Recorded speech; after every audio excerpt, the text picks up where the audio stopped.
కేంద్ర ప్రభుత్వం జలజీవన్ మిషన్ కిందన ప్రతి ఊరికి కూడా పంపులు, ప్రతి ఇంటికి పంపు అన్నటువంటి కాన్సెప్ట్ అనుకున్నది.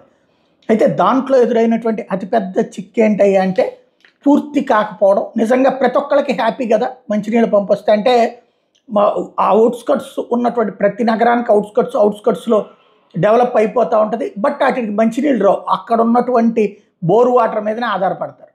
దానికి అది పూర్తి కావాలంటే అక్కడ ట్యాంక్ కట్టించి ఈ పంపులు ఏర్పాటు చేయాల్సి ఉంటుంది. అది అసలు పట్టించుకోలేదు వైసీపీ ప్రభుత్వం. ఇప్పుడు అలాంటి వాటి మీద సీరియస్గా దృష్టి సారిస్తున్నారు. తాజా రాష్ట్రంలో జలజీవన్ మిషన్ నిధులు ఏ విధంగా ఖర్చు చేశారో సమగ్ర నివేదిక సిద్ధం చేయాలని పవన్ కళ్యాణ్ ఆదేశించారు గ్రామీణ రక్షిత నీటి సరఫరా విభాగం అధికారులకి. ఈ పథకానికి సంబంధించి ఇప్పటి వరకు 4,000 కోట్లు ఖర్చు పెట్టారట. సమగ్రంగా అదంతా లెక్క చూపించమని చెప్పి అడిగారు. నీటి సరఫరా ప్లాంట్ నుంచి ఇంటి కుళాయి దాకా ప్రతి దశలో నిపుణులతో తనిఖీ చేయించాలని ఆదేశించారు. జలజీవన్ మిషన్ పథకానికి 4,000 కోట్ల వరకు ఖర్చు చేసినట్టు చూపిస్తున్నారు. ఆ స్థాయిలో ఫలితాలు సాధించారా లేదా అన్నటువంటిది అధికారులు ప్రశ్నించారు. నీటి సరఫరా ప్లాంట్ల నిర్మాణం, పైప్ లైన్లు, ఇంటింటి కుళాయిల పనుల్లో జలజీవన్ మిషన్ నిర్దేశించినటువంటి డిజైన్లు, సాంకేతిక అంశాలను సరిచూడాలని నిర్దేశించారు.